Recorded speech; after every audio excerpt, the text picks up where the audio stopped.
আওয়ামী লীগ সভাপতি শেখ হাসিনা দেশে না থাকলেও এবার 15ই আগস্ট শোক দিবস পালনের ঘোষণা দিয়েছেন জাতীয় পুরস্কারপ্রাপ্ত অভিনেত্রী রোকেয়া প্রাচী। কোটা সংস্কার আন্দোলনকে ঘিরে হওয়া সকল হত্যার বিচারের দাবিতে ধানমন্ডি 32 নম্বরে জাতির পিতা বঙ্গবন্ধু শেখ মুজিবুর রহমানের বাড়িতে অবস্থান নিয়েছেন এই অভিনেত্রী। যদিও বা পুড়ে যাওয়া সেই বাড়িটি এখন ধ্বংসস্তূপে পরিণত হয়েছে, তবে সেই বাড়িতে অবস্থানের ছবি সামাজিক যোগাযোগ মাধ্যমে শেয়ার করে অভিনেত্রী লিখেছেন, আছি ধানমন্ডি 32-এ, হোক সকল হত্যার সকল নৈরাজ্যের বিচার, বিচার হোক বাঙালির ইতিহাস হত্যার, আমরাও বিচার চাই, শান্তিপূর্ণ প্রতিবাদে স্মরণ করব স্বাধীনতা এবং বঙ্গবন্ধুর ইতিহাস, আছি পুড়ে যাওয়া 32-এ, জয় বাংলা, জয় বঙ্গবন্ধু।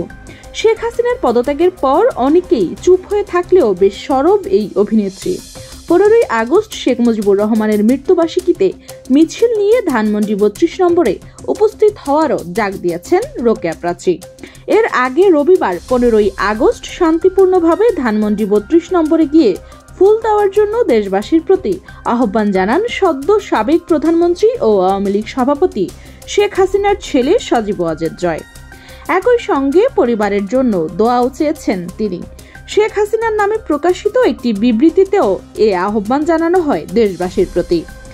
গত 5ই আগস্ট শেখ হাসিনার দেশ ছাড়ার পর রাজধানীর ধানমন্ডি 32 নম্বরে জাতির পিতা বঙ্গবন্ধু শেখ মুজিবুর রহমানের স্মৃতি বিজড়িত বাড়িতে হামলা চালানো হয়। এক পর্যায়ে দেওয়া হয় আগুন, এতে পুড়ে যায় বাড়িটি, পরিণত হয় ধ্বংসস্তূপে।